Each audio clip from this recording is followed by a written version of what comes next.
Online ലേല ആപ്പായ save box തട്ടിപ്പുമായി ബന്ധപ്പെട്ട അന്വേഷണം നടൻ ജയസൂര്യയിലേക്ക് നീളുന്നു.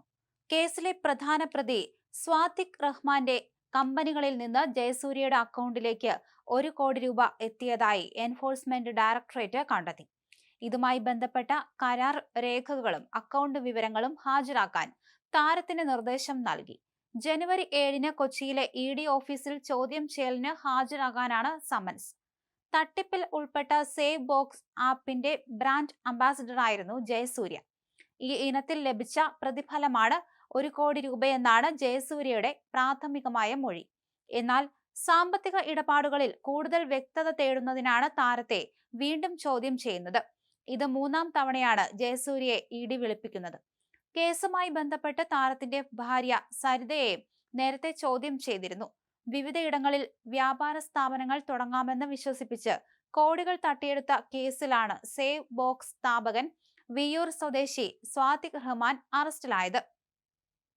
ഷൊർണൂർ റോഡ് കേന്ദ്രീകരിച്ച് പ്രവർത്തിച്ചിരുന്ന ഈ സ്റ്റാർട്ടപ്പ് കമ്പനിയുടെ പേരിൽ വൻതോതിൽ നിക്ഷേപങ്ങൾ സ്വീകരിച്ച ശേഷം ഇയാൾ മുങ്ങുകയായിരുന്നു. ഇലക്ട്രോണിക്സ് ഉൽപ്പന്നങ്ങൾ കുറഞ്ഞ വിലയിൽ ലേലത്തിലൂടെ സ്വന്തമാക്കാം എന്ന വാഗ്ദാനമാണ് ആപ്പിലൂടെ നൽകിയിരുന്നത്. കേസിൽ ജയസൂര്യയെ കൂടാതെ കൂടുതൽ സിനിമാ താരങ്ങൾക്ക് പങ്കുണ്ടോ എന്നും ഇ.ഡി പരിശോധിച്ചു വരികയാണ്. തൃശൂർ വിയ്യൂർ സ്വദേശിയായ സ്വാതിക് റഹ്മാൻ സേവ് ബോക്സ് എന്ന ഓൺലൈൻ ലേല ആപ്പിന്റെ സ്ഥാപകനാണ്. ഇലക്ട്രോണിക്സ് ഉൽപ്പന്നങ്ങൾ കുറഞ്ഞ വിലയ്ക്ക് ലേലത്തിലൂടെ സ്വന്തമാക്കാമെന്ന് വിശ്വസിപ്പിച്ച് ആയിരക്കണക്കിന് ആളുകളെയാണ് ഇയാൾ ചതിയിൽപ്പെടുത്തിയത്. സേവ് ബോക്സിന്റെ ഫ്രാഞ്ചൈസികൾ നൽകാമെന്നും വ്യാപാര സ്ഥാപനങ്ങൾ തുടങ്ങാമെന്നും വാഗ്ദാനം ചെയ്ത് നിക്ഷേപകരിൽ നിന്ന് കോടികൾ തട്ടിയെടുത്തു. ആപ്പ് വഴി ലേലത്തിൽ പങ്കെടുക്കുന്നവർക്ക് ഉൽപ്പന്നങ്ങൾ നൽകാതെ വഞ്ചിച്ചു. സിനിമാ താരങ്ങളെ ബ്രാൻഡ് അംബാസിഡർമാരാക്കി വിശ്വാസ്യത നേടിയെടുക്കുകയായിരുന്നു ഇയാളുടെ രീതി. ഇതിന്റെ ഭാഗമായിട്ടാണ് നടൻ ജയസൂര്യയ്ക്ക് 1 കോടി രൂപ നൽകിയതെന്ന വിവരം ഇ.ഡി പുറത്തുവിട്ടത്. ഡിസംബർ 24-നും ജയസൂര്യ ഇ.ഡിക്ക് മുന്നിൽ ഹാജരായിരുന്നു. ജയസൂര്യയുടെ ഭാര്യ സരിത ജയസൂര്യയും മൊഴി നൽകാൻ എത്തിയിരുന്നു. ജയസൂര്യയുടെ സാമ്പത്തിക കാര്യങ്ങളെല്ലാം കൈകാര്യം ചെയ്തത് സരിതയായിരുന്നു. സ്വാതികിനെ ഇ.ഡി നേരത്തെ ചോദ്യം ചെയ്തിരുന്നു. തെളിവുകൾ പരിശോധിച്ച ശേഷം ആവശ്യമെങ്കിൽ ജയസൂര്യയെ വീണ്ടും വിളിപ്പിക്കുമെന്നായിരുന്നു പറഞ്ഞത്. എന്തായാലും 7-ാം തീയതി ജയസൂര്യയെ ചോദ്യം ചെയ്യലിനായി ഇ.ഡി വിളിപ്പിച്ചിട്ടുണ്ട്.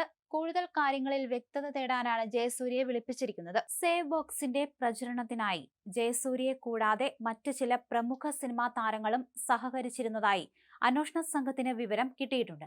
ഇവർക്കും പ്രതിയിൽ നിന്ന് സാമ്പത്തിക ആനുകൂല്യങ്ങൾ ലഭിച്ചിട്ടുണ്ടോ എന്ന് ഇ.ഡി പരിശോധിച്ചു വരികയാണ്. സാതിക് റഹീമും ജയസൂര്യയും തമ്മിൽ മറ്റ് ബിസിനസ് ഇടപാടുകൾ നടന്നിട്ടുണ്ടോ എന്ന കാര്യത്തിലും അന്വേഷണം പുരോഗമിക്കുകയാണ്. പണമിടപാടുകളിൽ കൂടുതൽ വ്യക്തത വരാത്ത സാഹചര്യത്തിൽ വരും ദിവസങ്ങളിൽ കൂടുതൽ പേർക്ക് നോട്ടീസ് നൽകാനാണ് ഇ.ഡിയുടെ തീരുമാനം.